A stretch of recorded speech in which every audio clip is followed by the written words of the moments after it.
Si tu as mal au crâne, tu prends un demi-aspirine, ça passe toujours pas. Tu prends le deuxième, ça passe. Ok. Mhm. Si tu prends 4 aspirines, tu auras des effets néfastes. C'est la même chose avec tous les entraînements. Et c'est super important de trouver la dose effective pour les entraînements.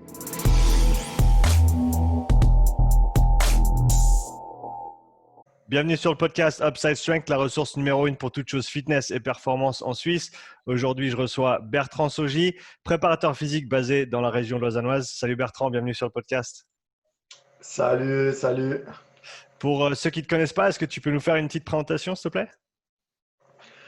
Donc, moi, c'est Bertrand, je suis préparateur physique et puis depuis plusieurs années maintenant, je max neurocentrique. Ça veut dire que j'ai une approche plus neuroperformance Mhm. qui englobe le physique, mais aussi tout ce qui sont les sens, la respiration et aussi le mental, etc.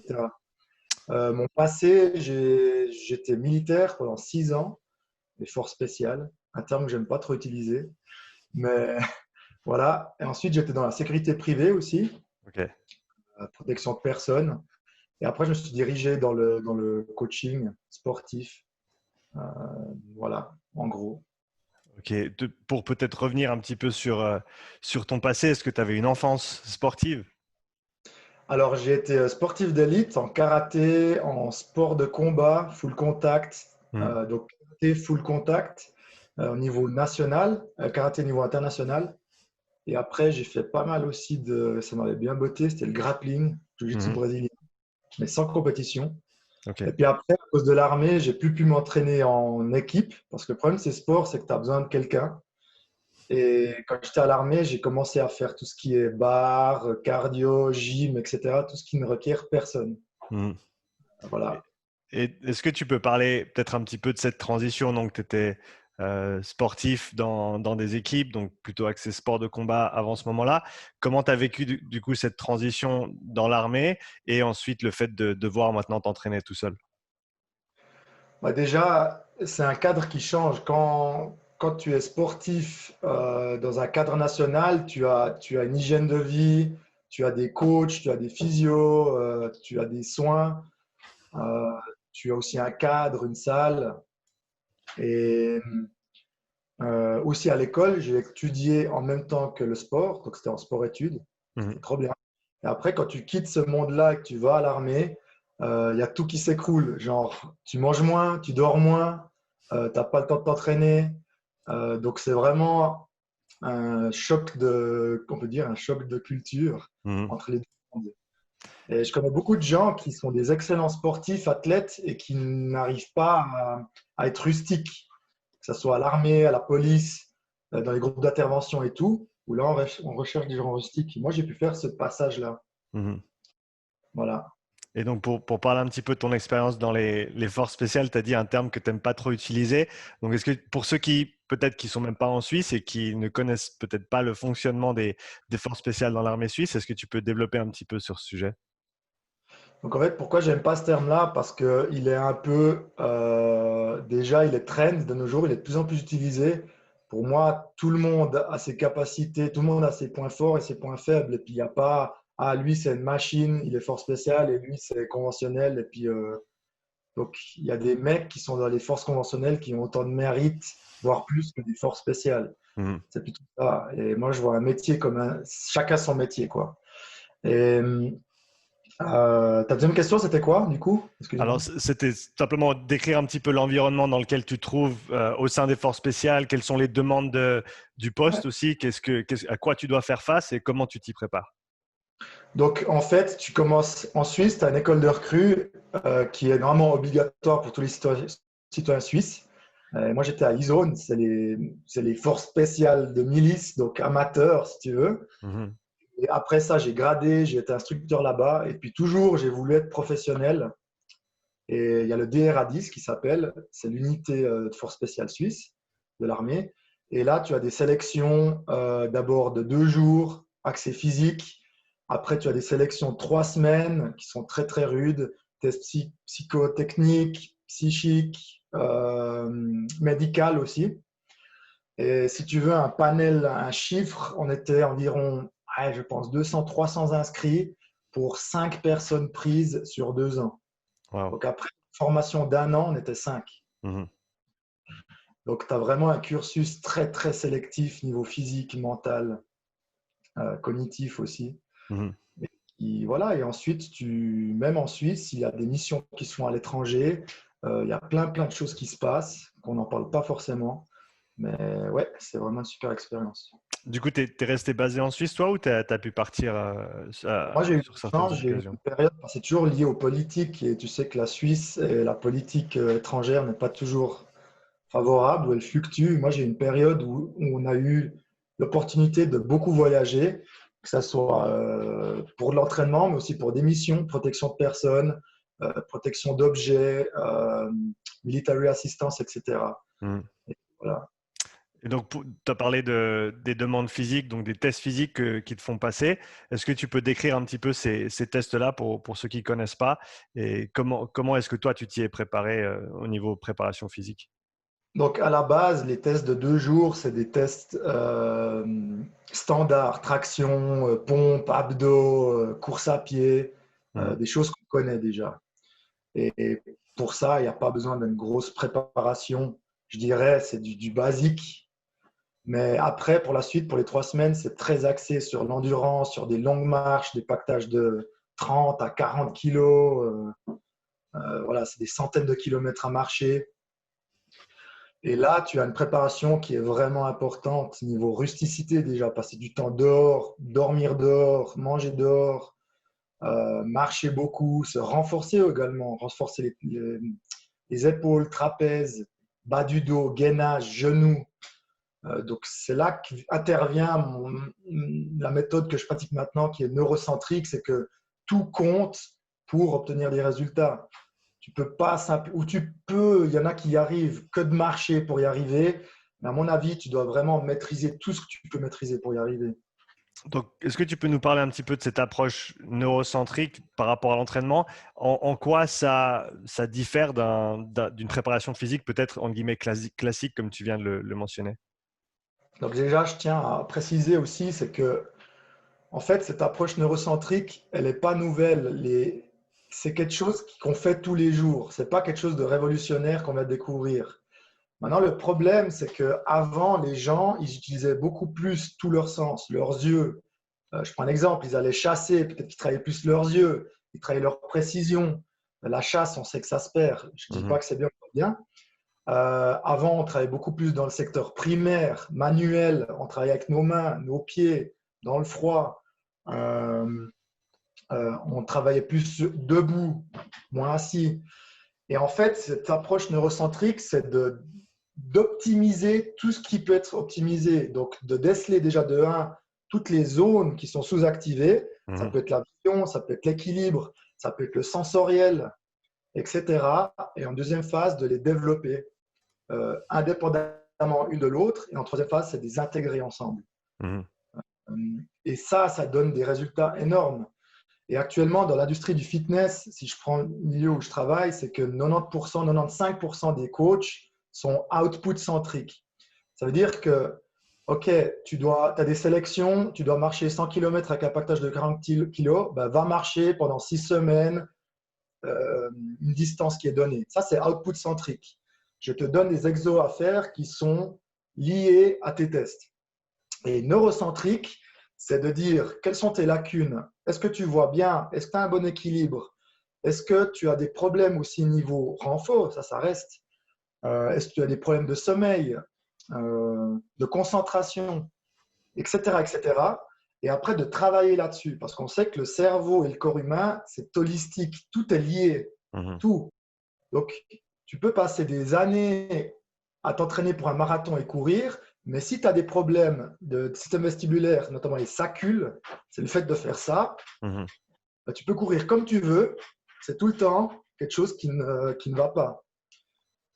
Et le cerveau, il fonctionne de 2 manières. Il se pose toujours une question. Est-ce que c'est safe? Est-ce que c'est safe ce que tu es en train de faire? Est-ce que c'est safe de courir comme ça alors que cette zone est sous-activée? Mhm. Si la réponse est non, le cerveau va envoyer des outputs de protection. Les outputs de protection, ça peut être des crampes, manque de mobilité, manque de force, même des pensées négatives, ça va très loin. Et si maintenant tu es bon dans ces activations dans ces sens, le cerveau il va se diriger vers des outputs de performance qui va te faire courir plus vite, plus longtemps, plus résistant, mieux dormir, etc. Donc, Et donc, voilà l'approche neurocentrique. dans le cadre de l'endurance, est-ce que tu peux donner un ou deux exemples pratiques de quels exercices peuvent être bénéfiques pour des personnes qui ont peut-être des déficiences potentiellement du système vestibulaire, par exemple? Alors, si tu parles de cardio, c'est un thème que je suis en train d'étudier d'ailleurs qui est super intéressant. C'est déjà de se poser la question, est-ce que tu respires bien? Est-ce que dans la journée entière, tu respires ou est-ce que tu fais de l'apnée inconscient?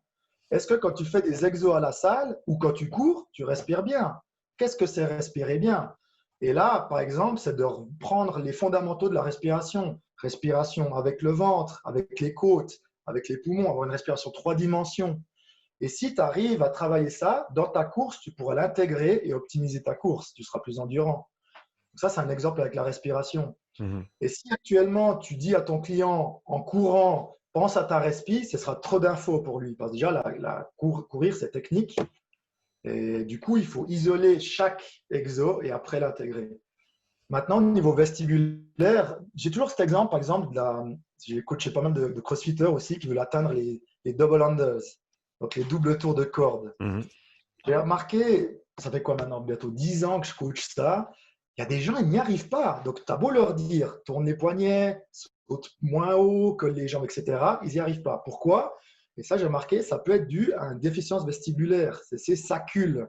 C'est le fait de faire des up-down. Mhm. Et si le cerveau, il y voit une menace dans ces up-down, parce que c'est déficient, il va y avoir des problèmes de coordination, d'apnée, de concentration, etc., qui fait que tu rates le double unders. Donc ça, c'est Mhm. deux exemples de cardio peut-être. Ouais, c'est des bons exemples. Est-ce que tu aurais potentiellement d'autres exemples, peut-être pour changer un petit peu de domaine, axés plus au niveau du renforcement musculaire, du travail de la force? Donc, quels sont peut-être les limiteurs potentiels ou les limiteurs communs au niveau neuro qui vont avoir une influence sur ces choses-là? Il y en a vraiment une multitude, on pourrait parler de ça des jours aussi, mais je te donne un exemple.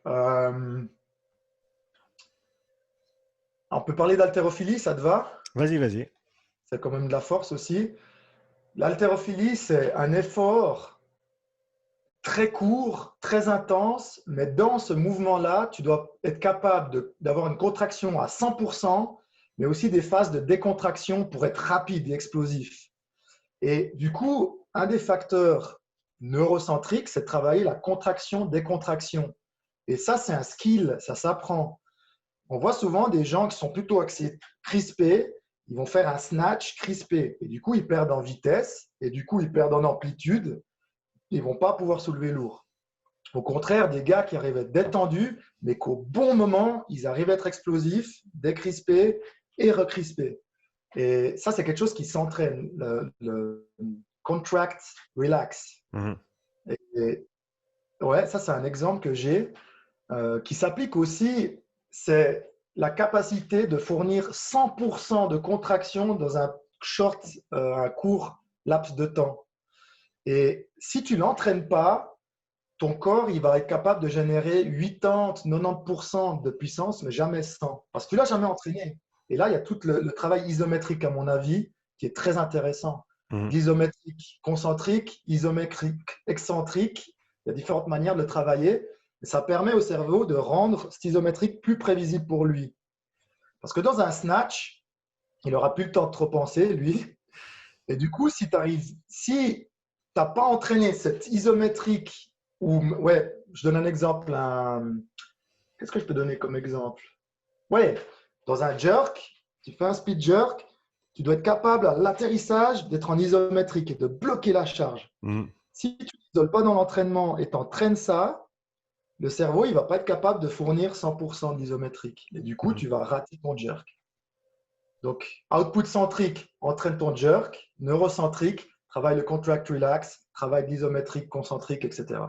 Ouais, pour revenir sur le cycle de contraction et de relâchement des unités moteurs, des fibres musculaires, ce que tu as dit, c'est tout à fait vrai. On voit la plus grosse différence entre un athlète amateur et un athlète de haut niveau. Ça ne va pas être sa vitesse de contraction, ça va être sa vitesse de relaxation, comme tu as dit. Donc, relâcher pour ensuite recontracter derrière et avoir un cycle plus court et donc pouvoir produire une force plus grande. Au niveau pratique, peut-être alors c'est des choses importantes. J'utilise le terme détail, mais pas pour, on va dire, diminuer ces aspects-là. Mais donc alors disons simplement tout l'aspect neuro. Comment est-ce que tu l'intègres dans une séance d'entraînement, par exemple, avec tes clients? Est-ce que ça se passe dans l'échauffement? Est-ce que c'est entre certains exercices de renforcement, peut-être de cardio? Comment est-ce que tu structures ça au jour le jour? Pour moi, la neuro, de nouveau, c'est quelque chose qu'on fait tout le temps. C'est pas un truc. Des fois, les gens disent, ah, c'est ton truc neuro. Non, tout est neuro. Le fait que tu fasses des biceps curls, c'est de la neuro, c'est de la Mm. proprioception. OK? Maintenant, du coup, c'est clair qu'en première phase, il y a déjà un interview, si on peut ou bien un screening, j'appelle ça. C'est savoir quels sont les objectifs du client. Qu'est-ce qu'il veut vraiment atteindre? Et là, ça commence déjà la neuro dans le sens, est-ce que tes objectifs, tu les fais pour toi ou tu les fais pour les autres ou pour ton ego?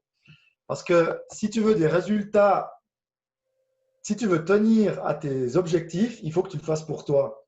Et j'ai vu tellement de centaines de clients qui font, je sais pas, on parle de CrossFit par exemple, juste, peut-être inconsciemment, pour montrer qu'ils sont plus forts qu'un autre, même si c'est inconscient. Et du coup, c'est des trucs qui vont jamais tenir et la personne va être dégoûtée parce qu'on sait que pour atteindre ses objectifs, c'est beaucoup de travail. Donc, déjà, première phase, la phase zéro, c'est discuter, c'est fixer les objectifs. Après, c'est de l'history taken, ça veut dire euh, quel est ton passé, quelles sont tes blessures, tes accidents, qu'est-ce que tu prends comme médicament, est-ce que tu expérimentes des maux de tête, etc., etc.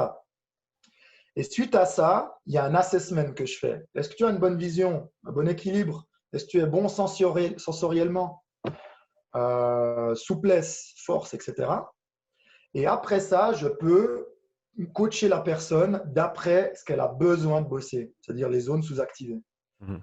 Maintenant, les exos, ils sont incorporés tout le temps. Si une personne a besoin de respirer, ben, je vais leur faire faire des squats en faisant des exercices de respiration. Ce n'est pas un peu de respi warm-up et après on l'oublie. C'est tout le temps. Et moi, je suis aussi énormément fan de donner des devoirs. Les gens, ils rigolent quand je dis devoirs. C'est le fait que les gens, ils doivent pratiquer ça toute la journée. La Mhm. neuroplasticité, ça fonctionne, ça se module, ça change si tu le fais fréquemment. Et à mon avis, ça ne sert à rien de faire une fois par jour 5 minutes de rétention vide, par exemple pour la respi. Il faut que tu le fasses 3 à 5 fois par jour, un petit peu, pour que ça s'intègre et que ça change dans le cerveau. Mhm. Voilà. Donc, Et il y a aussi toute une partie de vision. Si on reparle de force, la question que tu as posée tout à l'heure, ce n'est pas simplement, OK, serrer les abdos fessiers, contracter les omoplates, descendre, monter. C'est où c'est que tu regardes? Est-ce que tu dois regarder en haut pendant un squat, en bas pendant un squat? Parce que tout change. Donc, c'est très, très holistique, mais les résultats sont vraiment extraordinaires. est-ce que tu peux donner peut-être deux, trois exemples de devoirs que tu donnes à tes clients, des choses qu'ils doivent faire à la maison et que tu as vu au cours du temps apportent des résultats qui sont positifs? Oui, tout à fait. Alors, j'essaie de trouver un thème. Ok, un petit enfant. J'ai eu un enfant, 5-6 ans, une fille qui tombait fréquemment. Elle a des Mhm. bleus partout, en fait. Problème d'équilibre, problème d'orientation dans l'espace. Elle se tapait, elle tombait. Problème de concentration aussi. On a discuté, fixé les objectifs avec les parents, un assessment, et ensuite on a fait les exos. Maintenant, ces devoirs à elle, j'ai pas mal joué avec des balles de tennis. Je ne sais pas si j'en ai une ici. Non. En fait, c'est des balles de tennis où tu notes des chiffres et des lettres dessus. Mhm. Et du coup, je lui lançais la balle, elle devait la réceptionner en regardant le chiffre qu'il y avait dessus. Donc ça va augmenter la vision, certes, mais aussi la concentration durant l'exercice. Mhm. Et après, je lui ai fait des exercices. Qu'est-ce qu'on a fait encore? De l'équilibre. Je lui ai fait pas mal marcher vers l'arrière. Elle devait marcher en regardant en arrière. Par exemple, donc tu actives le vestibulaire, le Mhm. canal semi-horizontal, et en plus, elle avait commencé à travailler dans l'orientation dans l'espace. Donc je te donne, on en a fait 3 ou 4 d'exercices. Maintenant, avec ses parents, je lui ai dit, tu dois faire ça 3 fois par jour, matin, midi, soir. Un peu de jeu de balle, un peu de marcher, courir, regarder en arrière, de côté, etc. Après, je l'ai vu une fois par semaine seulement. Le reste, c'est les parents, elles, qui faisaient les devoirs. Mhm. Après 4 séances, un mois, elles ne tombaient plus déjà. Mhm. Donc ça, c'est neurocentrique. C'est super intéressant comme approche et comme tu as dit, c'est pas isolé et tu donnes juste 2-3 exercices en début de séance ou en fin de séance. C'est vraiment, tu essayes d'intégrer ce concept dans toutes les choses que tu fais et que tu fais avec tes clients aussi. Est-ce que c'est quelque chose que tu as pu intégrer aussi pour toi-même au niveau compétitif? Je sais que tu as fait beaucoup de compétitions dans les sports différents, strongman, powerlifting, tu as parlé même des arts martiaux plus tôt dans ta carrière d'athlète. Est-ce que tu avais déjà cette approche-là ou est-ce que c'est venu plus tard? Alors, euh, tu poses des bonnes questions. Euh, Ce que je remarque chez moi, et j'ai de la chance, c'est qu'il y a plein de choses que j'ai fait inconsciemment. En fait, je suis en train de repenser à autre chose dans ma tête. Euh, Tout le monde connaît Mike Horn. C'est un gars que moi, c'était mon motivateur pour l'armée et tout, et je Ouais. continue de le suivre. Et puis, j'ai coaché sa fille un jour, et puis j'ai pu parler avec. Puis j'ai dit, je vais montrer mon approche neurocentrique. Puis je lui ai dit, tu sais, je pense que ton papa, il fait tout ce qu'il a à faire, mais inconsciemment. Il utilise ses yeux, il utilise son sensoriel, il l'utilise sans le savoir. Et pour répondre à ta question, j'ai eu de la chance pendant les arts martiaux depuis tout jeune, c'est de pouvoir utiliser beaucoup de choses inconsciemment de cette neuro. Mm. Pourquoi ça, c'est un autre thème, c'est qu'à mon avis, quand tu es gamin, il y a plein de choses que tu as et que tu perds à cause de l'environnement extérieur. T'exposer au froid, le thème du gras brun qu'on connaît peut-être, le gras brun qui permet de se réchauffer. Mm. Tout le monde a du gras brun, mais on perd la capacité de l'utiliser quand on a froid. Pourquoi on perd la capacité? Parce que on n'est plus exposé au froid. OK? Mm. Par contre, on a vu que les gamins, ils arrivent beaucoup plus à activer ce gras brun. Malheureusement, ils le perdent parce qu'on les habille tout le temps. Ouais, il fait froid, fais gaffe, tu vas tomber malade, etc. Et ça, on parle de gras brun, mais c'est la même chose pour la course. Regarde, chaque gamin, comme ils savent bien courir, ils tombent, ils utilisent la gravité, ils sont relâchés. Euh, les gamins, ils sont souples généralement. Ils squattent le cul au sol. Ils font des bear crawls à quatre pattes pendant Mm. des mètres et des mètres. Et ça, on le perd à cause, de nouveau, qu'on perd en rusticité, qu'on est aussi désinformé par rapport Mm. au froid. Le froid égale maladie. C'est totalement faux. Okay, et du coup, pour ma part, j'ai eu la chance de rester toujours rustique. J'ai eu des parents qui m'ont éduqué comme ça, rusticité, simplicité et beaucoup de polyvalence aussi. Maintenant, le deuxième sujet, c'est tout ce qui est sport de force.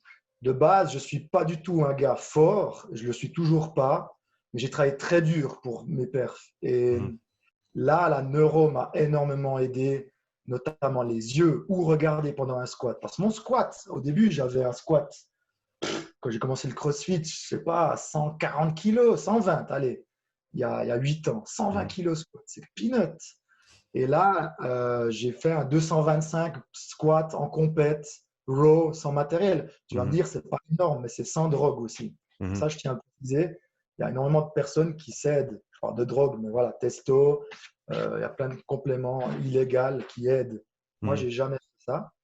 Et du coup, j'ai eu une période où je stagnais dans mes perfs. Et puis, je me suis toujours posé la question, qu'est-ce que je fais? J'ai envie de deadlifter 300 kilos. J'ai deux choix. Enfin, à l'époque, j'en avais qu'un. Bah, c'est prendre de la magie.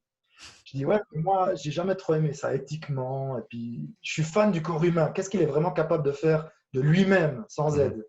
Mm. Et c'est là que je suis tombé sur cette approche neuro. C'est Ramon de CrossFit Ball qui m'a parlé de ça. Il m'a dit, mais regarde, fais les formations et tout. Puis j'ai commencé, j'ai dit, mais mon Dieu bleu, c'est incroyable, quoi. Et après, ben, des squats plus lourds, des deadlifts plus lourds, 2 fois moins d'entraînement, 2 fois moins de reps pour arriver au résultat. Et là, on arrive au sujet, c'est de la dose effective. Et ça, pour moi, c'est un truc primordial. C'est si tu as mal au crâne, tu prends un demi-aspirine, ça passe toujours pas. Tu prends le deuxième, ça passe. OK? Mm. Si tu prends 4 aspirines, tu auras des effets néfastes. C'est la même chose avec tous les entraînements. Et c'est super important de trouver la dose effective pour les entraînements. Et on a tendance, moi le premier, j'ai eu fait beaucoup trop. Et du coup, tu crées de la fatigue, des blessures, de la stagnation. Mhm. Quand tu es jeune, tu t'en fous. Mais quand tu commences à prendre de l'âge, bah, tu te blesses trop vite, tu es fatigué, tu as un business à côté, etc. Et du coup, cette dose effective, pour moi, elle m'a vraiment boosté mes perfs et aussi tout ce qui est mindset familial et professionnel. Mhm. Bosser moins, bosser mieux. Parce que plus concentré, parce que voilà, travailler mes lacunes. Et Mhm. voilà. Ouais. Donc, qu'est-ce que si tu devais comparer le avant et après, comme tu as dit, la dose effective, c'est un concept qui est super intéressant et très important à mon avis aussi.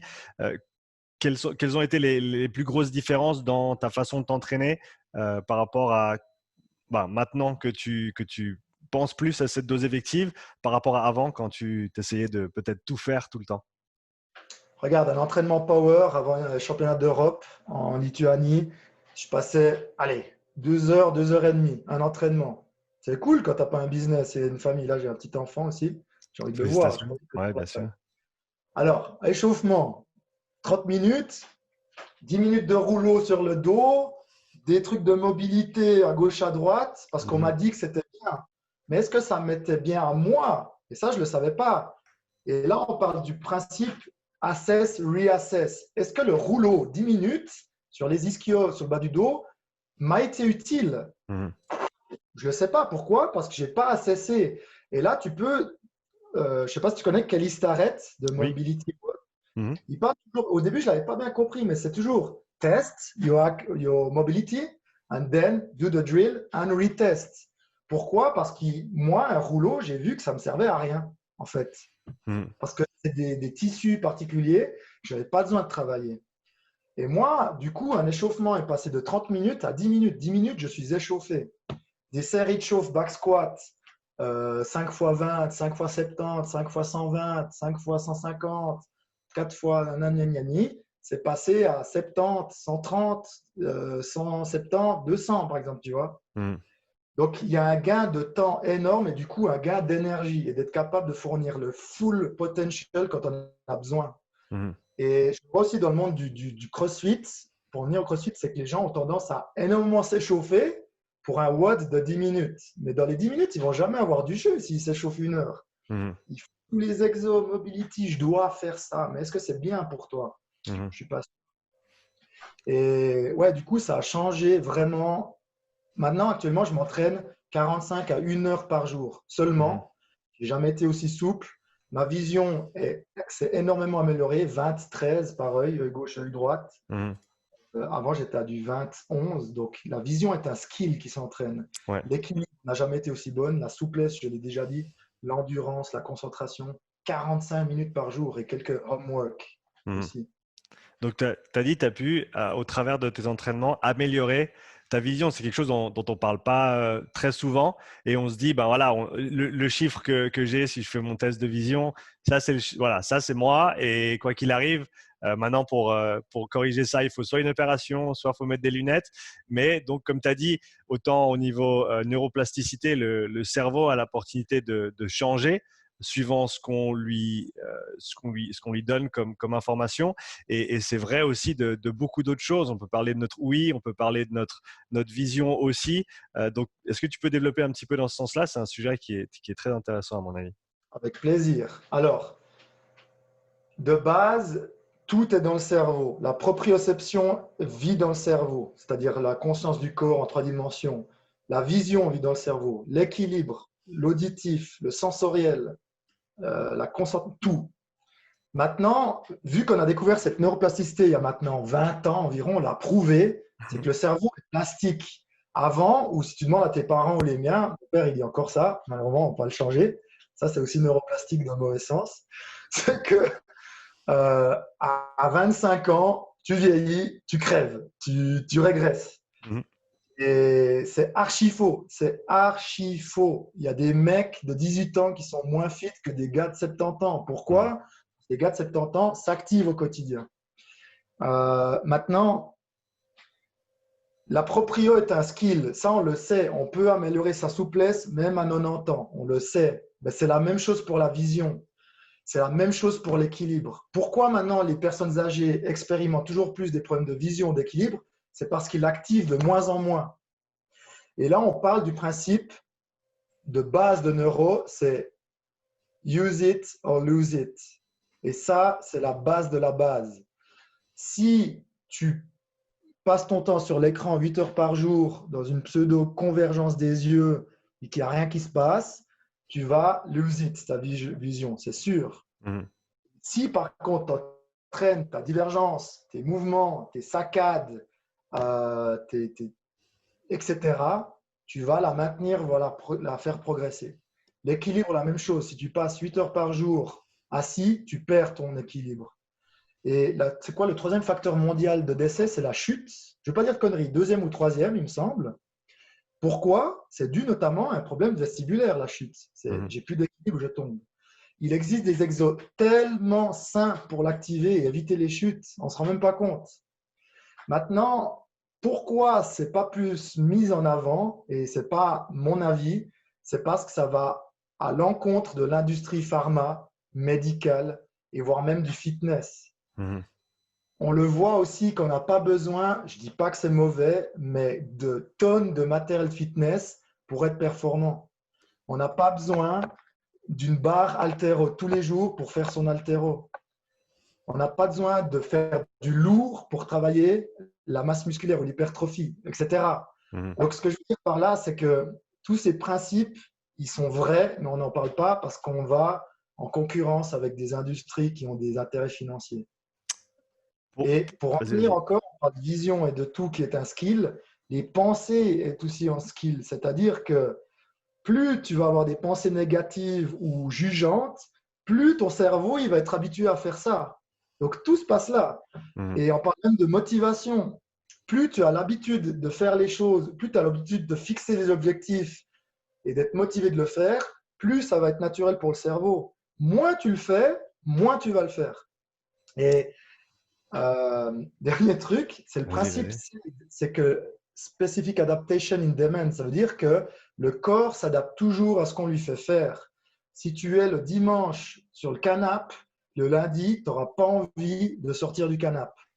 Et le corps, il est incroyable, ou le cerveau, c'est qu'il a une capacité d'adaptation qui est énorme. On sait que l'être humain, il a une capacité d'adaptation énorme, dans le bon ou le mauvais. Moi, dans l'eau froide tous les dimanches, ça me botte, c'est plus un effort. Mon cerveau, il en demande parce que je suis convaincu que c'est bien pour mon corps. Par contre, si tu n'as pas l'habitude de le faire, c'est normal que c'est difficile. Et ça, il faut l'accepter. Moi, ça m'a aidé en comprenant que c'est pas juste mental. Ouais, c'est dans la tête, tu as froid, c'est normal, c'est dans la tête. C'est archi faux. C'est une réponse du cerveau. Et il faut y aller petit à petit. Je vais revenir sur un point que tu as mentionné, la façon dont on se parle dans notre tête.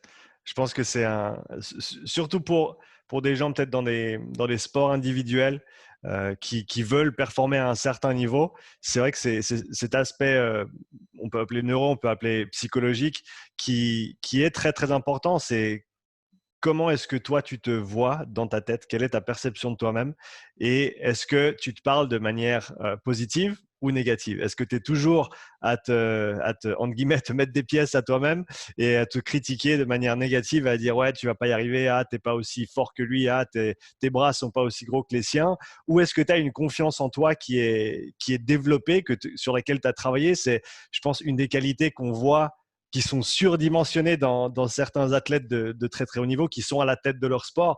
Si on peut penser à Conor McGregor, par exemple, en MMA, qui, alors on peut l'aimer, on peut le détester pour qui il est, ce qu'il fait et ce qu'il dit, mais il a une confiance en lui qui est inébranlable et c'est certainement un de ses facteurs de succès. C'est très juste ce que tu dis, c'est pertinent. Pour moi, qui pratique la méditation depuis des années aussi, je vais te répondre comme je le vois moi. J'avais commencé par faire de l'hypnose, j'ai appris l'auto-hypnose chez un hypnothérapeute et ça m'a permis justement, parce que j'avais un gros problème de confiance en moi, plutôt du coup dans le négatif, comme tu dis toi. Moi, je n'ai jamais été quelqu'un qui me mettait en avant, plutôt dans le doute, dans le je vais rater. Et c'était aussi l'image des autres. Je vais rater, les autres vont penser que. Ok. Et l'auto-hypnose m'a permis de faire une régression puis de voir de où j'ai ça. Parce qu'il faut déjà comprendre pourquoi j'ai ces pensées, ces doutes. Et on a découvert petit à petit pourquoi. Et en comprenant ça, on a pu faire un travail là-dessus. Maintenant, après l'hypnose, j'ai switché à la méditation, que je médite tous les jours 1 à 2 heures par jour Mhm. depuis plusieurs années. Je fais d'ailleurs des retraites en silence de 2 semaines. J'en ai fait une en janvier. Et je trouve ça passionnant. C'est l'ego. Quand je parle d'ego, c'est le Bertrand. Le Bertrand qu'on se crée, il est tellement subjectif et faux. À la base, on est quoi? On a des yeux, on a un cerveau en fait. Et la construction de l'ego, ces constructions subjectives mentales, comme tu l'as dit, peuvent être positives comme McGregor, bien qu'il ait perdu aussi, il a bien ramassé un combat. C'est Et tu clair. vas me dire, sa carrière, il est quand même incroyable. Et tu as des gens plutôt comme Federer qui est l'extrême contraire, qui est genre, quand il y a une faute, il s'en veut qu'à lui, il regarde personne, qui est incroyable aussi. Et je pense, pour répondre à ta question, c'est important de nouveau de savoir comment tu fonctionnes et pas de forcer dans un sens ou dans l'autre.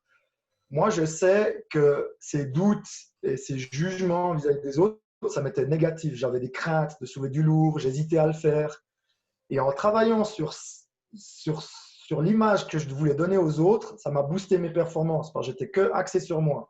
Mhm. Je sentais mon corps dans un back squat, c'était plus est-ce que l'autre il me regarde pendant que je fais mon back squat lourd. C'était plutôt ah, je sens mes muscles, ok, mes abdos. C'était vraiment une introspection. Mhm. Mais il y a souvent des gens, j'ai l'impression, qui cherchent à suivre une voie. Il faut que je me mette plus en avant ou il faut que je me retire un peu. C'est bien, mais il faut tester une laps de temps et puis voir les résultats. Est-ce que ça marche chez moi ou est-ce que ça ne marche pas? Mhm. Tu as répondu à ta question plus ou moins? Oui, oui, absolument. Je voulais partir sur un sujet un petit peu différent. En lisant ta biographie, tu mentionnes que tu as eu la chance de coacher dans le milieu carcéral. Est-ce que tu peux nous parler un petit peu de cette expérience et de ce que tu as vécu dans ce cadre-là? Alors, je coach, je travaille aussi dans des cliniques, notamment une clinique de désaddiction carcérale. J'ai bossé aussi. J'adore j'adore ce genre de patients ou clients parce qu'on voit, et ça c'est mon approche sportive, que tout le monde, sans exception, a besoin d'activation. Les mecs qui sont sous addiction, qui sont en désintox et tout, ils sont dans un cercle vicieux pour X, Y raison, mais aussi par manque d'activation. Ils arrivent plus, ils jouent plus, ils transpirent plus, ils sentent plus leur cœur battre rapidement, ou ils cherchent à le faire avec de la drogue. Et c'est la même chose en carcéral. J'ai vu des gens qui sont tout le temps dans une cellule à regarder la télé ou à fumer. Et après, je leur dis, les gars, c'est quand la dernière fois que vous avez joué un match de basket? Ils ne savaient même pas. Ou jouer à cache-cache, tu n'en avais pas de panier. Je sais pas, un truc tout con. Et les mecs, tu les voyais à midi comme ça et à 13 heures comme ça. Ils avaient besoin juste d'activation. Mhm. Et le, voilà, le cerveau, il a une mission de base, c'est survivre. OK? Donc, et pour que le cerveau il fonctionne optimalement, il a besoin d'activation. C'est comme ça qu'il va survivre le mieux. Donc, si tu lui actives plus tous ses sens, tous ses mouvements et tout, le cerveau, il va se morfondre, il va se protéger toujours plus, et puis il va devenir comme beaucoup de gens sont actuellement. C'est pour ça qu'en milieu carcéral, j'ai adoré bosser avec des gens, même qui étaient violents. Pourquoi ils étaient violents? Je ne veux pas faire une psychothérapie de ces gens, mais entre autres, c'est parce qu'il leur manquait des activations. Je dis, viens, on fait un sparring de boxe ou égal. Et les gens étaient moins colériques ou moins agressifs avec les autres. Mhm. Donc, ça, j'ai vraiment ressenti, autant dans la désaddiction que dans le milieu carcéral. Est-ce que dans le milieu carcéral, en tout cas celui auquel tu as été exposé ou dans lequel tu as pu travailler, est-ce que du coup le sport, ça fait quand même partie du quotidien de la majorité des gens ou est-ce que c'est quelque chose qui est un petit peu à part encore dans la culture C'est carcérale, si on peut le dire comme ça? c'est exactement ça, que ce soit nouveau dans la clinique ou dans le milieu carcéral, c'est pas mis assez en avant. Je parle d'activation, hein, tu parles de l'activité physique, pour moi c'est tout. Mhm. Et il n'y a pas assez. C'est des discussions avec des thérapeutes, c'est très bien, il faut le garder. Mais ce serait mettre les gens, c'est faire au lieu de faire… ouais, j'ai vu des personnes, ils avaient… En fait, le problème, c'est qu'ils ont accès à des salles, mais ce n'est pas guidé souvent. Du Mhm. coup, les gens ne vont pas y aller d'eux-mêmes parce que le cerveau est habitué à rien faire. On sait que le corps s'adapte toujours à ce qu'on lui fait faire. Donc, pour moi, ça manquait de structure, d'encadrement, de jeu, d'activation physique, de trucs collectifs. Et ça, au quotidien, ce n'est pas une fois par semaine. Mhm. Neuroplasticité, fréquemment un petit peu, versus beaucoup une fois. Combien je connais de personnes d'ailleurs, pour ce que je viens de dire, qui font, moi le premier, mercredi c'est mon jour yoga, mobilité. Et le reste de la semaine, je ne fais rien du tout pour ça. Chaque jour, je fais 10 minutes de yoga ou de mobilité. Mhm. Ça, c'est du neurocentrique. Mhm. C'est un petit peu tout le temps. Et on a tendance à mettre, aujourd'hui c'est mon jour cardio, demain c'est mon jour off, etc. Moi, je suis vraiment dans une optique de tous les jours, un peu de tout. Et c'est comme ça que ça stack après dans le cerveau. Et comme tu as dit, ça te donne de plus en plus d'opportunités d'approfondir ces différentes disciplines, ces différentes pratiques. Tu as parlé de pratiques même de respiration, de méditation. C'est toutes des choses qui, alors oui, demandent un certain travail, qui ne nécessitent pas nécessairement toujours d'être, on va dire, assis ou couché ou les yeux fermés, etc. Ça peut être fait dans plein de contextes différents, mais ça doit être fait assez fréquemment pour qu'on puisse continuer à progresser. C'est comme tu as dit, même si on parle d'entraînement de force, si quelqu'un est nouveau et veut faire du renforcement, s'ils font un entraînement par semaine, est-ce qu'ils vont faire des progrès? Oui, mais à quelle vitesse par rapport à s'ils arrivaient à échelonner ce travail sur la semaine 2, 3, 4 fois, même si c'est des séances plus courtes, mais au fil du temps, tu as on va dire une marge, une vitesse de progression qui va être beaucoup plus développée. Exactement. Et euh, ce qui est bien dans le court et intense, je prends l'exemple, là j'avais un client ce matin, je lui ai fait 12 minutes de cuisse. 12 minutes de cuisse. Sans équipement, il n'arrivait plus à marcher, comme s'il a fait 1 heure de squat. Seulement Mhm. 12 minutes. Donc on a, comme tu le dis, un gain de temps et surtout de le faire régulièrement 12 minutes va permettre au corps de mieux récupérer, système nerveux et tout, mais de le faire plus fréquemment. Alors il faut bien respecter les temps de récup musculaire et tout, mais ouais, c'est génial.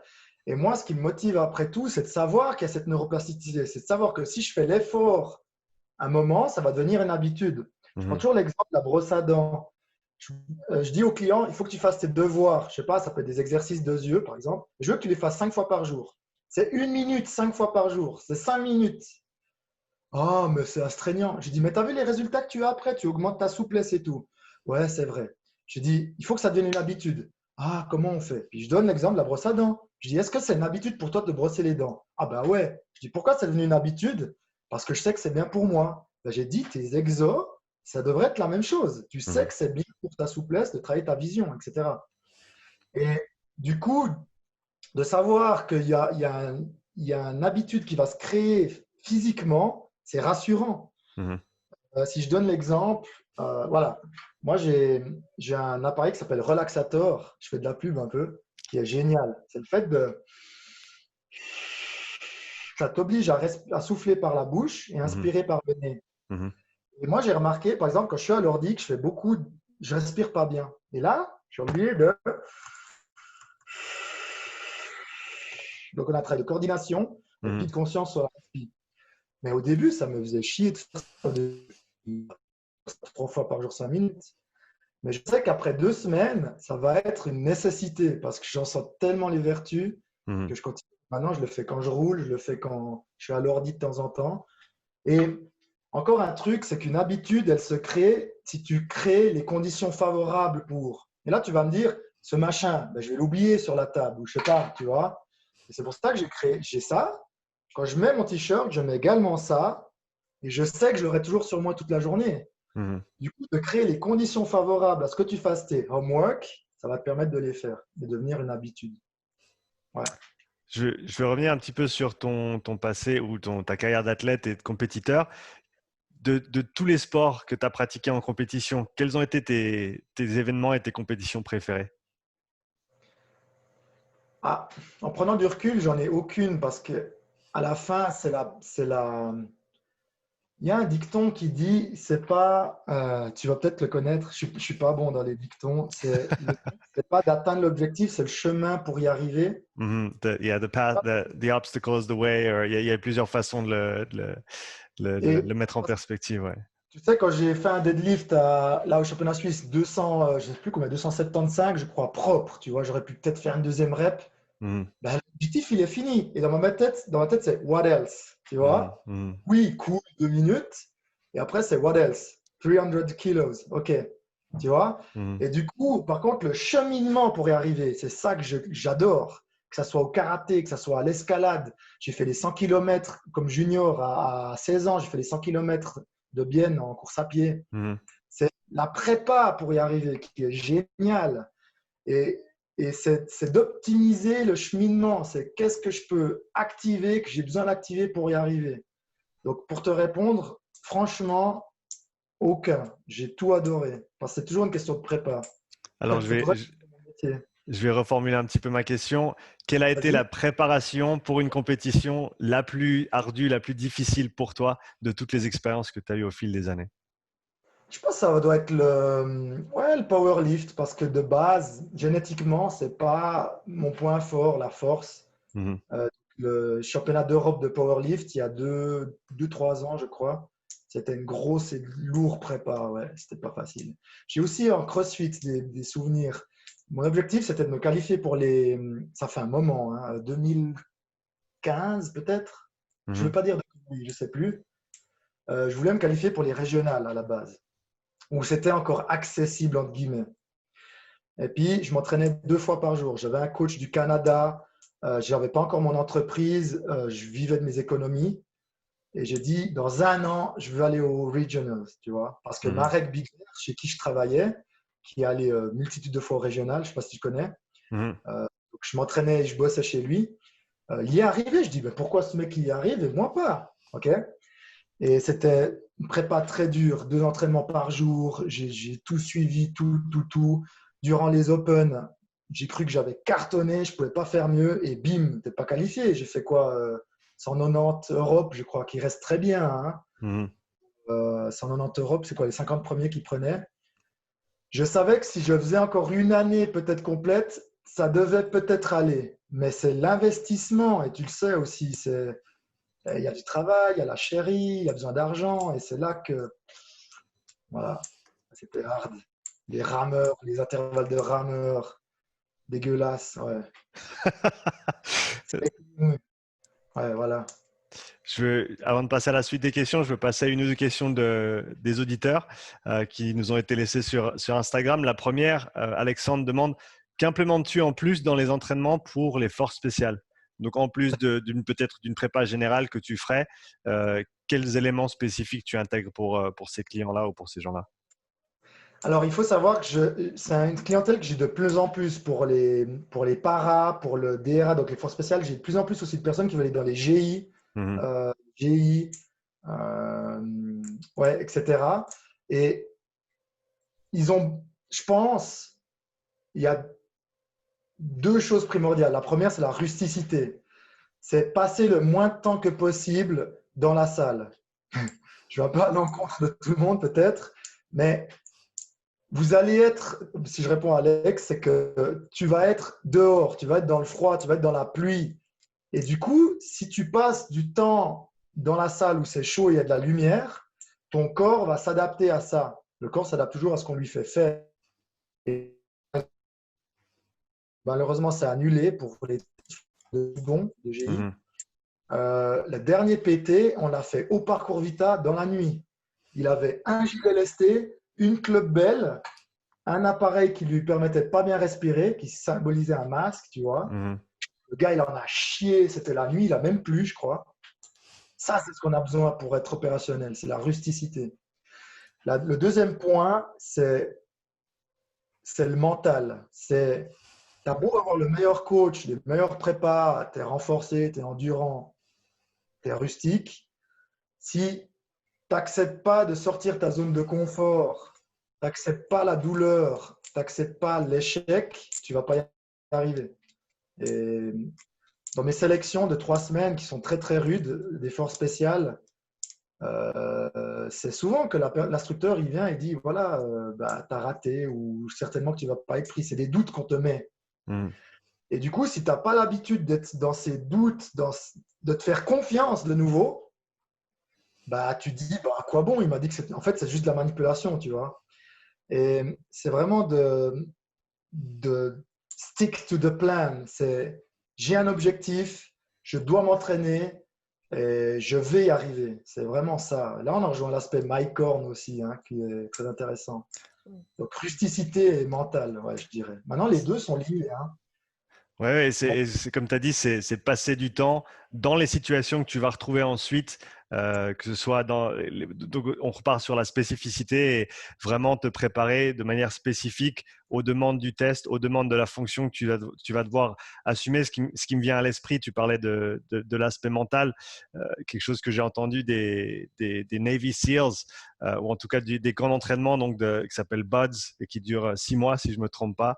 Euh, Ils ont fait en gros des interviews avec un des instructeurs qui était aussi psychologue après le camp d'entraînement, on va dire, qui est très très long. Et ils ont demandé à chacun des participants, ceux qui ont terminé ou ceux qui ont abandonné au milieu, quelle était leur perspective en termes de temps et en termes d'échéance mentale qui se donnaient. Et presque de manière unanime, les gens qui avaient réussi se donnaient des temps très très courts. En gros, ce qu'il disait, c'est je veux continuer jusqu'au prochain repas. Si je ne me trompe pas, les repas, c'était toutes les 6 heures. Donc, tu avais 4 repas par jour et il disait simplement je veux arriver jusqu'au prochain repas, ou je veux arriver jusqu'au prochain lever de soleil, ou je veux arriver jusqu'au repas d'après. Et avec des échéances très, très courtes, ils arrivaient en fait à ne pas on va dire se mettre sur le dos. Ben voilà, il me reste 6 mois à faire, il faut que je tienne, etc. Non, non, il me reste. Est-ce qu'on peut finir la journée? Est-ce qu'on peut finir cette prochaine mission? Et c'était comme ça qu'ils arrivaient au bout. Et ceux qui avaient des échéances, on va dire, mentales très, très longues, en général, ils faisaient moins bien que ceux qui avaient des échéances courtes. ouais, ouais, super intéressant ça. Ça me rappelle des souvenirs. Alors, je ne faisais pas comme ça, mais euh, les échéances courtes. Et puis, que je voulais dire, voilà, samedi, j'ai un personal training avec une personne qui veut faire les tests pour les paras, une personne pour le DRA10. Je les ai samedi. J'aurais préparé plein de trucs en forêt de nouveau. Ils ont une surprise. On va se baigner dans l'eau à 5 degrés, après en rivière. Ça, c'est du mental. Les mecs, ils s'y attendent pas. Ils doivent sortir de leur zone de confort. Ils doivent chercher les ressources à l'intérieur. Alors, j'espère qu'ils ne m'entendent pas là. Et ça, c'est du mental. C'est se mettre des challenges. C'est de faire des trucs que tu n'as pas envie de faire, en fait. Et pour moi, il y a deux, si on parle de motivation, ça rejoint aussi le mental, c'est deux choses qui m'ont énormément aidé. Le premier, c'est le principe d'impermanence. Anicca en pali, voilà, on parle d'un autre terme, du bouddhisme, mais l'impermanence, c'est de se dire, même si c'est 3 semaines de marche avec un sac de merde, ben, cette période, elle va être finie tôt ou tard. Donc, Mmh. c'est, rejoint les échéances que tu parles, hein. C'est j'arrive à l'arrivée, what else? J'arrive à l'arrivée, what else? Pour nous, c'était toujours l'arrivée entre des postes. Et pour la petite anecdote, une fois, c'était une marche de nuit, c'était une très longue marche. Je me suis gouré dans les chemins. J'avais vraiment c'était pas bon. Enfin, c'est la perception que j'avais avec moi-même. Peut-être c'était fou, hein, ça se trouve. Et je me suis gouré de chemin, mais genre grave. C'était de nous la journée. Je suppose que tout le monde est arrivé à l'arrivée. J'ai appelé à la radio, puis j'ai dit à l'instructeur, voilà, je suis pas du tout là. J'ai besoin de 4 heures pour arriver. L'instructeur, il avait dit, écoute, c'est toi-même qui abandonne, sinon on t'attend. Je dis, bah alors attendez-moi. D'abord, j'ai dit, ok, je vais réfléchir, parce que je pouvais vraiment plus, hein. Donc j'étais crevé et tout. Puis je suis arrivé, j'ai dit, bon, bah je me pose. Je me souviens, je m'étais mis en slip dans la forêt. J'avais mangé un truc, je m'étais posé 10 minutes, vraiment comme ça, regarder le ciel. J'ai dit, voilà, ça c'est fait, je vais à l'arrivée. Et à l'arrivée, pour la petite info, j'ai même pas pu dormir. Il y avait la prochaine marche qui est enchaînée, la prochaine mission. Donc je me suis fait, je sais pas combien, plusieurs jours sans dormir et tout. Mais dans ma tête, je me suis toujours dit deux choses. C'est l'impermanence, ça va se finir tôt ou tard. Et la deuxième, pour moi, un truc capital, c'est la. Je cherchais le mot avant. C'est pas la dévotion, mais c'est la. Comment tu peux dire des personnes de référence? Il n'y a pas un terme pour ça? Des role models, tu vois, Oui, peut-être des idoles ou un idéal que tu essayes de suivre. voilà. Ouais. Pour moi, pour moi, c'était marrant, comme je l'ai mentionné.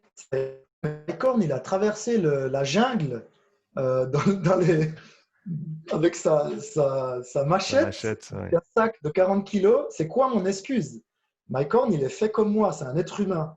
Et pour moi, ça m'a tellement aidé d'idolâtrer des personnes. Et je pense qu'actuellement, je le vois de plus en plus, c'est que les gens, ils manquent d'idoles, en fait. Tu regardes, je critique pas de nouveau, mais tu regardes la télé, tu regardes des présidents aussi qui ne sont pas des exemples. Je parle des présidents parce que j'ai ça en tête, je ne vais pas faire de politique.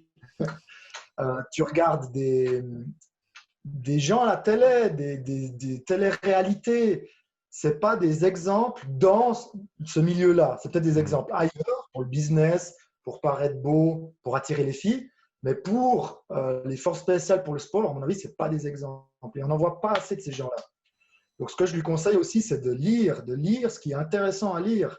Lire du Mike Horn, lire du SAS, lire du Navy Seals, Delta Force. C'est de vivre avec ça et puis d'avoir ce monde-là dans la tête. Alors, si tu ouvres l'Instagram et tu as des nénés et puis des gens qui sont tout faux, s'il y a une contradiction avec ce que tu veux atteindre. Et moi, j'essaie vraiment de créer un environnement plus homogène dans ce que je veux atteindre. Pour le powerlifting, sur Instagram, j'ai changé mes followers. J'ai mis plein de trucs de power, de strongman et tout. Et du coup, quand j'allais sur Insta, c'était pour voir ça. Quand je lisais ça, c'était pour ça. Et ça m'a aidé. Ouais. Je pense que la conversation sur les idoles, ou en tout cas les modèles qu'on suit, elle est super intéressante. Je me demande si peut-être dans le monde actuel, dans la société actuelle, on a peur justement de se raccrocher à des idéaux ou à des personnes de référence, même si c'est entre guillemets des caricatures, parce qu'on sait que la plupart des héros, que ce soit dans la mythologie, etc., c'est des archétypes, c'est vraiment certaines caractéristiques positives ou négatives poussées vraiment à l'extrême, de manière disproportionnée, mais ce qui fait aussi la différence, et c'est ce qui est spécial dans ces gens-là. Est-ce que tu penses que peut-être l'éloignement d'une certaine manière de la religion de manière générale au niveau social nous empêche ou fait en sorte que les gens ont peur de se raccrocher à certains idéaux parce que peut-être que c'est trop proche de la religion. Je ne sais pas si tu vois ce que je veux dire, si j'ai bien formulé ma question. Est-ce que tu veux parler de religion ou de mythologie? Tu parles vraiment de religion, toi? Alors, peut-être, la façon dont je le vois, c'est que, en tout cas, dans ces dernières décennies, au niveau social, au niveau général, la religion n'a pas un rôle prépondérant, ou en tout cas n'a pas un rôle aussi positif qu'il a été dans le passé. Et donc, peut-être qu'on associe le fait d'avoir entre guillemets, des idoles et certaines figures qu'on respecte au-delà de tout, euh, comme par exemple certains personnages peu importe les religions dont on parle. Et donc, du fait si on veut, on associe le fait de suivre des idoles à l'idée de la religion, et ben on s'en est éloigné un petit peu du fait que la religion n'est pas très populaire de nos jours. C'est intéressant ce que tu cites et je vais essayer de rester. euh, je vais essayer de pas trop donner mon avis dans le sens. euh, je pense clairement qu'on est en manque de cadres sains et bon, peut-être que je vais te donner trop mon avis, mais Tu as le droit de me donner ton avis si tu as envie de le mais partager. peut-être que je travaille là-dessus parce que des fois j'ai tendance à être noir et blanc. C'est quelque chose que Ouais. je travaille, mais on vit quand même dans une société actuellement qui est sur la consommation. Et qu'on le veuille ou non, ça c'est vrai. Et du coup, on nous éloigne si je- En fait, les nouvelles références, c'est souvent des références de consommation, en fait. Ça peut être des pubs, par exemple. Euh, Ça peut être des choses qu'on voit à la télé qui, inconsciemment, vont nous faire consommer. Et je pense on a toujours des idoles, si on parle toujours d'idoles, hein, mais dans un sens plus de consumérisme. Voilà, consommation. Ouais, donc ils sont peut-être des idoles qui sont moins reliées à un idéal, même caricaturé, qu'on essaye de suivre, mais plutôt, voilà, c'est avoir du succès dans son entreprise, par exemple, être bien en business, la présence sur les réseaux. Et donc, en gros, on continue à chercher ça, mais ça a été un petit peu, entre guillemets, dévié. Et maintenant, c'est plus vers un idéal peut-être comportemental de Oui, quelle est la meilleure personne que je puisse être au quotidien pour moi, pour les gens autour de moi. Mais maintenant, c'est passé à comment est-ce que je peux faire en sorte que mon image soit transmise de manière positive et, comme tu as dit, plus basée sur le consumérisme. oui. Et pour ça, il y a Yuval Noah Harari qui a écrit Mhm. Homo Deus, Homo sapiens, qui parle bien de là, c'est que il y a quand même eu une période où il y a eu des abus au niveau séculaire, où il y Mhm. avait trop de ça, trop d'idolâtrie, trop de faut être comme ça. Et j'en reviens, moi, toujours à la voie du milieu. La voie du milieu dans le bouddhisme, c'est pas l'attachement, mais c'est pas l'aversion. C'est pas tout est bien, tout est mauvais. Et la religion, à un moment, je ne suis pas spécialiste en religion, mais a été trop. Alors, il y a eu des persécutions, on le sait très bien. Euh, Si tu penses autrement, tu es au bûcher. Voilà. Et je pense qu'on doit se rediriger vers une voie du milieu, une voie plus qui peut être dans la consommation, mais consommation intelligente, réfléchie, et aussi l'idolâtrie de certaines personnes. Mhm. Maintenant, à mon avis, pourquoi il y a moins d'idolâtrie aussi? Je prends l'exemple de Wim Hof. Je ne sais pas si tu connais Wim Hof. Oui. Encore hier soir, j'ai regardé un truc de lui. Ce mec, il est génial. Il est génial. Hier, il m'a redonné la flamme d'aller dimanche dans le froid. Alors, j'ai toujours la flamme. Mais il a eu un speech. Il m'a boosté. Pourquoi il n'est pas plus mis en avant, cette personne, de nouveau? Parce qu'il va dans la concurrence de la société de consommation. Il dit qu'on est capable de gérer notre système immunitaire, en gros. C'est ce qu'il dit avec les Mhm. respires, avec le mental. Et c'est prouvé scientifiquement maintenant. Mais ça dérange énormément. Je ne sais pas si tu connais Bruce Lipton, qui a mis en avant Euh, l'épigénétisme oui, notamment. oui, oui. C'est un des premiers qui a mis en avant l'épigénétisme, c'est que les gènes qu'on a, elles s'expriment aussi à cause de l'environnement. Mhm. Donc, si mon père a eu un cancer, mon grand-père aussi, ça ne veut pas dire forcément que je vais l'exprimer, que je vais l'avoir, mais je vais devoir faire gaffe à ma bouffe, au sucre, etc., au stress. Et de nouveau, un gars comme Lipton, il n'est pas assez mis en avant. Pourquoi? Parce qu'il va en contradiction avec cette société. Si on Mhm. parle de Dispenza aussi, Joe Dispenza, pour tout ce qui est, je ne sais pas si tu connais, Non. c'est tout ce qui est, je te conseille de lire Dispenza, est génial. C'est tout ce qui est physique quantique, Mhm. tout ce qui est énergétique, tout ce qui est pensée et tout. C'est aussi prouvé noir sur blanc, mais on n'en parle pas de nouveau. Et voilà, c'est pourquoi on n'en parle pas? Parce que ça dérange, parce que ça dit la vérité, à mon avis, mais la vérité qui dérange, et surtout, ça ne fait pas forcément consommer. Voilà.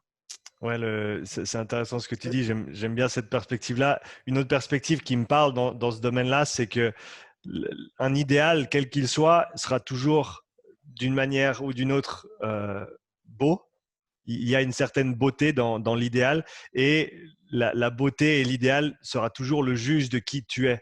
Parce que tu vas toujours tendre vers l'idéal, mais on ne sera jamais parfait. Et donc, on sera toujours en deçà si on veut l'échelonner, si on veut établir une certaine hiérarchie. Et donc, dès le moment où tu vois quelque chose d'idéal et que tu vois quelque chose de beau, ben, tu ne peux faire que te refléter sur toi-même et te rendre compte que tu n'es pas aussi bien que tu pourrais l'être. Et peut-être que ça, c'est quelque chose d'autre qui met les gens mal à l'aise par rapport à certains idoles où on veut pas, en fait, on se ment et on veut pas se dire, ben non, en fait, oui, est-ce que je pourrais être mieux? Oui, je veux être mieux. On sait que c'est difficile de prendre sur soi et de dire, j'ai des progrès à faire, je suis pas aussi bien que je pourrais l'être dans tel et tel domaine. Et peut-être que ça fait peur aux gens aussi de ce côté-là. Et ouais, c'est pour ça, moi qui étudie beaucoup de plus en plus le bouddhisme, c'est de nouveau, c'est pas le but, c'est pas d'être parfait, c'est pas l'état de Bouddha qu'on cherche à atteindre. Si c'est ça, oui, d'être la personne parfaite, comme tu dis, mais c'est le chemin d'y arriver. Je prends un exemple. Durant la première vague, j'ai eu des conflits avec des amis, soi-disant qui étaient des amis, qui m'ont mis des bâtons dans les roues, qui a eu des histoires et tout. Ok.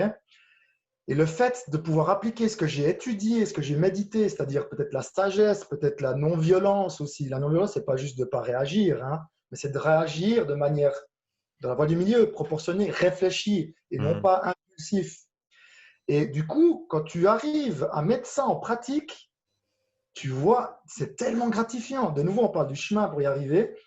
Je dis, waouh, j'ai évité une deuxième guerre mondiale avec ce pote. Par exemple, tu vois, en réagissant comme ça, en prenant sur moi, en observant, ben, maintenant, c'est de nouveau un pote, tu vois. Et pourquoi je te dis ça? C'est parce que je pense on a tous un état parfait au fond de nous, Mhm. mais comme tu dis, on reste imparfait parce qu'on a des influences, parce qu'on a ça, on a un mental, un ego et tout. Mais de pouvoir progresser jour par jour dans cette perfection, c'est tellement trop cool, quoi. Et on parle de ça dans le sport aussi pour moi. C'est chaque jour faire un peu mieux, un peu plus lourd, un peu plus endurant. Et en revenant sur les idoles, tu m'avais dit aussi que je trouve très bien quand on sait le potentiel qu'a le corps humain, c'est un truc de malade. Donc, euh, pour moi, Wim Hof, Wim Hof, c'est un malade, on est d'accord. Mais quand j'essaie de faire comme lui et que je vois que je suis toujours vivant, je me dis, mais bon sang, j'ai des ressources insoupçonnées. Mhm. Donc, le fait de viser un peu haut, que ça soit un super-héros, ben là, c'est un être humain, mais que ça soit Jésus aussi, Jésus dans sa compassion. Et tu dis, ouais, mais Jésus, c'est un symbole ou comme ça. Oui, mais tu vois qu'en appliquant ces paroles, tu peux aussi avoir un cœur plus compatissant. Et Mhm. tu vois que ça marche. Donc, je trouve bien de quand même suivre ces références. Et je trouve que c'est vraiment pas nocif en soi. Mhm. Mais sans exagérer. C'est pas, je ressemble à Wim Hof, je veux la barbe, je vis dans le froid et tout. Bien que moi, je Ouais. suis assez extrême, je suis toujours en t-shirt, short à l'année, à pieds nus. Alors, mais je sais que ça me fait trop du bien d'être à pieds nus et je le fais. Mais c'est grâce à des mecs comme ça que je me suis dit, mais pourquoi pas être à pieds nus toute l'année? Et Mhm. ben, le résultat, c'est que je suis trop bien maintenant. Ouais, comme Voilà. tu as dit, l'idolâtrie, ça peut être, ou de suivre un certain idéal, ça peut avoir un côté néfaste, bien sûr. Il y a des bonnes façons de le faire et il y a des façons un petit peu moins bonnes. Pour enchaîner sur une deuxième question de l'audience, Nao demande comment peut-on se préparer mentalement pour les tests grenadiers dans l'armée suisse, donc. De nouveau, on parle de la même chose. C'est sortir, prendre des sacs, c'est prendre une carte. Ça, je le faisais souvent quand j'étais jeune. J'ai commencé je sais pas, à 15 ans à faire ça. Avec des anciens déjà. Je demandais à des gars qui étaient à l'école de recrue ou qui venaient de finir. Je les contactais. Mhm. D'ailleurs, un de mes meilleurs potes, c'est lui qui m'a motivé à aller comme grenadier. Et j'allais marcher avec lui. Et déjà, il me parlait du métier, de l'armée et tout. Donc, je m'informais. Je pouvais du coup me faire une rêverie dans la tête, jour et nuit de ça. Et deuxièmement, c'est de prendre une carte, c'est de dire, OK, là, je suis à Lausanne. Bon, Lausanne, c'est peut-être un peu pourri, c'est en ville. Mais voilà, je suis à Savigny et je dois aller à Rocher de Nez. Et puis, je trace deux coordonnées et après, je me dirige avec la carte jusqu'au Rocher de Nez. Ça, c'est rustique, c'est physique. Tu as un sac. À la limite, tu dis au Rocher de Nez, je dors dehors la nuit. Ça, c'est ce que je faisais moi, hein. Mhm. Je me suis fait une crête du Jura complète à 15 ans avec mon sac. J'ai dormi 2, 3, 4 nuits. Tu n'as pas meilleur entraînement pour e-zone. Mhm. On parle, nous, de sortir de la salle et puis de l'écran et puis du confort. Ouais, ça c'est un sujet qui revient assez souvent maintenant dans le milieu de la performance sportive, c'est que si on veut la duresse mentale, si on veut l'appeler comme ça, elle est forgée dans les situations que tu vas vouloir ensuite, dans lesquelles tu vas vouloir performer pour ton sport. C'est pas en retournant des pneus toute la journée que tu vas devenir meilleur à jouer au rugby, par exemple. Est-ce que ça peut être un outil spécifique à un moment donné dans l'entraînement? Oui, mais juste se taper la tête contre un mur parce que c'est dur, ça ne veut pas dire que dans des situations de stress émotionnel et physique intense sur un terrain de rugby, par exemple, ça va nous rendre meilleurs. Donc vraiment, faire les choses auxquelles tu vas être exposé, te rendre confortable dans les situations inconfortables que tu vas retrouver dans ta pratique et dans ton sport pour ensuite être meilleur dans cette discipline de manière spécifique. Oui, et du coup, on gagne du temps et de l'énergie à faire du plus spécifique. Mmh. Mais encore une fois, je trouve vraiment utile qu'un rugbyman fasse à une période en off-saison du tournage de pneus parce que ça lui permet de faire autre chose. Ça lui Mmh. permet de voir qu'est-ce qu'il est capable, son corps humain, à part lancer une balle et de courir. Donc, c'est gratifiant aussi de changer. Et pour en revenir à cet aspect, il ne faut pas oublier que le spécifique est très bien, mais le cerveau a besoin de nouveautés permanentes. Donc, c'est toujours bien aussi de changer. Je prends exemple, moi maintenant j'ai appris à jouer aux échecs, j'ai toujours voulu, j'ai adoré ces gars, Kasparov, ces gars jouer, là, transpirer. Et j'ai appris ça avec ma chérie, mais c'est génial parce que le cerveau, de nouveau, il apprend quelque chose de nouveau et tu en vois après les bénéfices partout. Euh, tu vois, je veux dire, dans la concentration, Mhm. dans la résolution de problèmes, dans l'anticipation, etc. Donc, rustique dans les objectifs, mais pas oublier aussi de varier. J'ai quelques questions courtes pour Ouais. terminer ici avec toi, Bertrand, aujourd'hui. Quels ont été, en une ou deux phrases maximum, quels ont été tes plus grands accomplissements au cours de ta carrière jusqu'ici?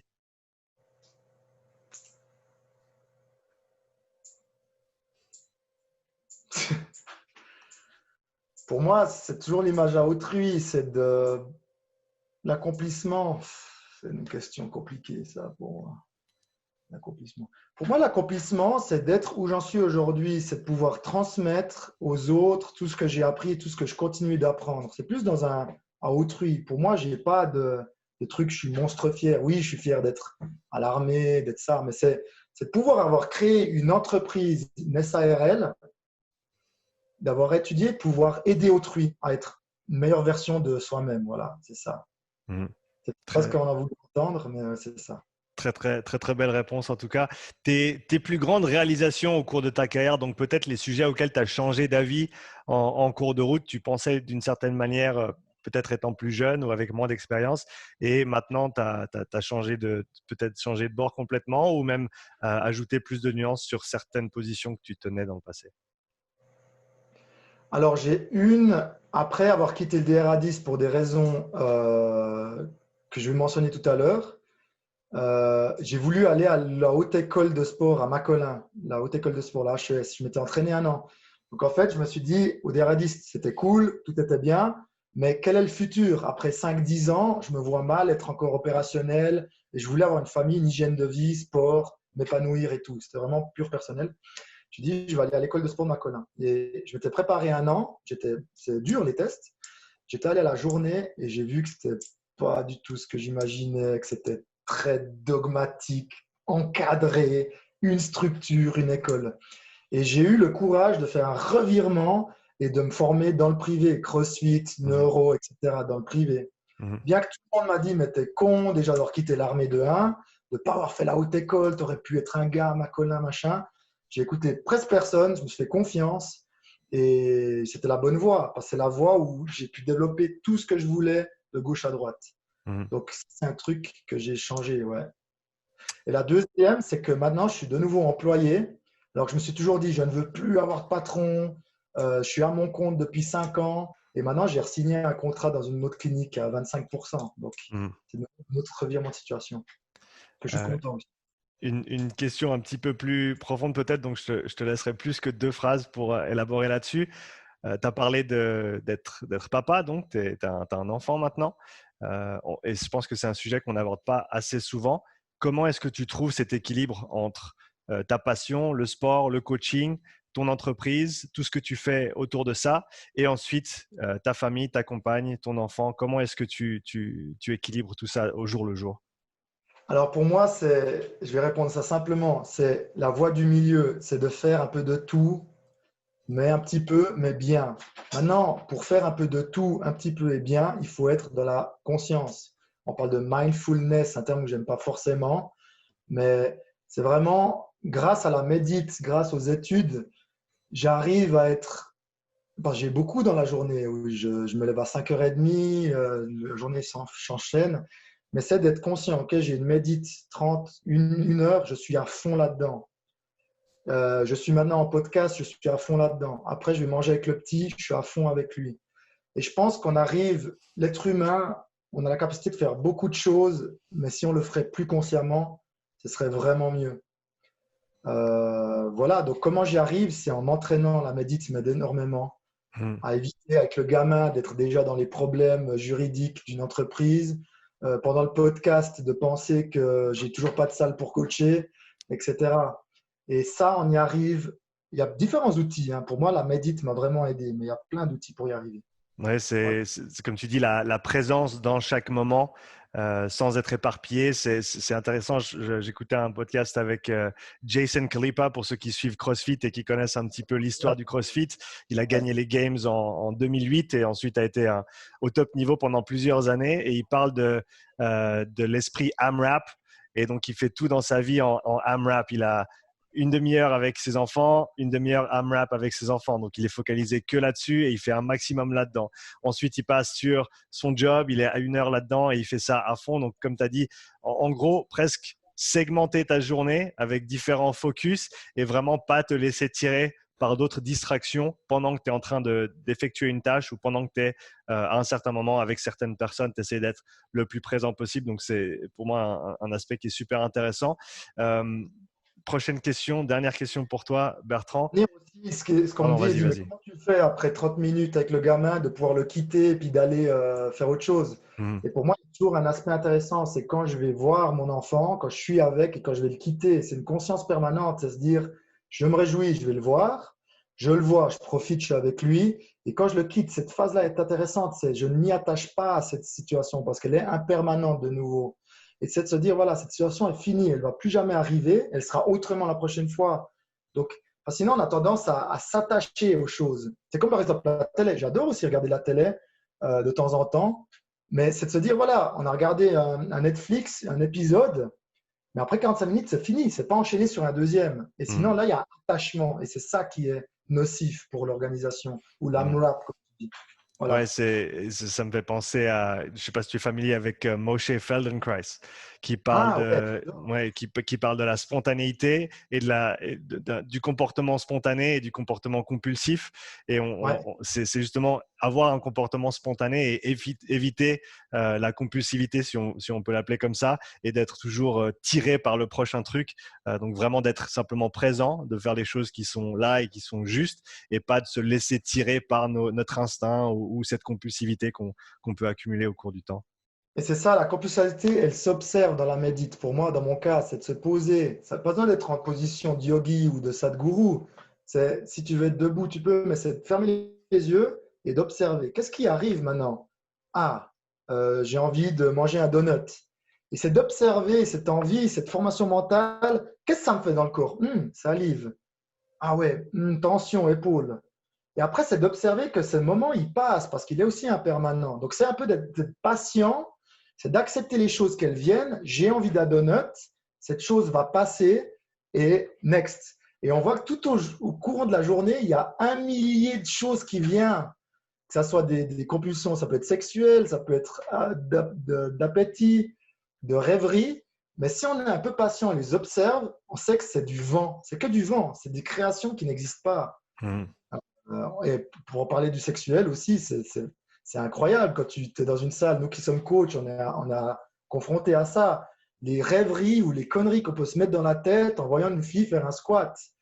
Je te donne un exemple, tu vois, et se dire, ah, puis tu te fais un film, ah, puis je peux l'appeler le soir, et puis je ne sais pas quoi. Ça reste que du vent, c'est que dans mon imagination. Si ça se trouve, la fille, elle n'est pas du tout intéressée par toi, elle veut juste s'entraîner. Et le fait de méditer, d'observer ça, te permet dans la journée de faire la même chose qu'à la médite, c'est d'observer, d'accepter, de laisser passer. Ouais, donc pas être soumis aux contraintes qu'imposent tes pensées, mais simplement être conscient des pensées que tu as, mais de ne pas les laisser avoir une emprise sur toi. Ouais, de voir concrètement quel impact ça a dans ton corps. Ah ouais, battement du cœur, si tu penses à un fantasme, ou crispation, ou tension. C'est juste Mhm. ça. C'est ça la réalité. Et ça passe très très vite. Tout le reste, c'est quand on s'attache à ça qui continue. Ouais, voilà. Dernière question pour toi, Bertrand. Qu'est-ce que tu aimerais voir plus souvent dans le monde du coaching en Suisse de manière spécifique? Excellente question. Euh, il y a deux choses que j'aimerais, c'est qu'on ait une approche plus neurocentrique Mhm. et qui n'est pas si compliquée que ça. Mais la deuxième chose, c'est la collaboration, c'est le partage de connaissances qui en Suisse est une catastrophe, je trouve. Quand je fais toutes mes stories sur Insta et tout, j'aime partager ce que j'ai appris, ce que j'ai testé. Et souvent, les gens ils disent, pourquoi tu mets ça online? C'est tes méthodes. Je dis, c'est pas mes méthodes. On n'invente rien de nos jours. Tout a été créé. Je vais juste gratouiller à gauche, à droite et reprendre des choses, les tester, les remettre en avant. Mhm. Donc pour moi, c'est vraiment. Je ne sais pas si toi, tu es France, tu es de quelle nationalité? Je suis suisse, moitié irlandais.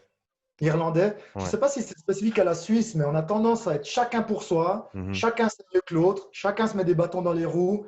La boxe de CrossFit Est, c'est le concurrent de CrossFit Ouest. Euh, Et à mon avis, ça manque de synergie. Comme ces podcasts, c'est génial. Ce que tu Ouais. fais, ben, bravo, c'est top pour que ça change. Non, merci. Non, je suis tout à fait d'accord avec toi. Je pense que c'est peut-être quelque chose de culturel qui n'est pas encore développé ici, cet esprit de partage de l'information. Et comme tu as dit, l'information, elle est accessible à tout le monde aujourd'hui. C'est pas comme si toi, tu avais des méthodes secrètes que personne connaissait. Tu as dû les apprendre quelque part, donc quelqu'un d'autre les connaît. Et autant les partager pour essayer d'impacter positivement le plus de monde possible. Moi, je le vois comme ça en termes de concurrence, entre guillemets. Les autres coachs avec qui je travaille ou qui sont dans la région, moi, je ne peux pas personnellement aider tous les gens que je veux aider. Moi, je veux aider un maximum de personnes à atteindre leurs objectifs, à réaliser leur potentiel, à vivre une vie meilleure, mais je sais que je ne pourrais jamais le faire tout seul. Donc, pourquoi pas s'allier plutôt que de se confronter, s'allier à tous les autres professionnels avec qui on travaille dans notre domaine pour s'assurer qu'on puisse avoir un effet positif sur le maximum de monde. Et donc, par là passe le partage d'informations, partager ce qu'on sait, pour essayer de faire avancer, que ce soit les autres coachs, que ce soit les clients, que ce soit même la personne lambda qui a un certain intérêt et qui veut essayer de trouver des informations pertinentes. Et on voit dans l'approche neurocentrique, c'est que tout le monde a besoin d'activation. On l'a dit au début du podcast. Donc, Mhm. je pense qu'on n'aura jamais de concurrence. Si on arrive à convaincre la totalité de la population à bouger, on aura tous du taf à 2000%. Donc, pas un problème de concurrence. Mais voilà, c'est mon avis. C'est une très belle façon de le voir. Bertrand, c'était un grand plaisir d'échanger avec toi aujourd'hui. Merci d'avoir pris le temps. Pour les Merci. gens qui ne te suivent pas encore sur les réseaux, où est-ce qu'ils peuvent te trouver? BertrandSojicoach.com, c'est mon website. Mais sinon, c'est Instagram, Facebook, Twitter, LinkedIn, Bertrand Soji Coach. Voilà, puis pour toute question, email, info@bertrandsojicoach.com. Magnifique, Bertrand. Je mettrai tous ces liens dans la description du podcast. Donc, pour ceux qui écoutent ou qui regardent, allez suivre Bertrand sur les réseaux.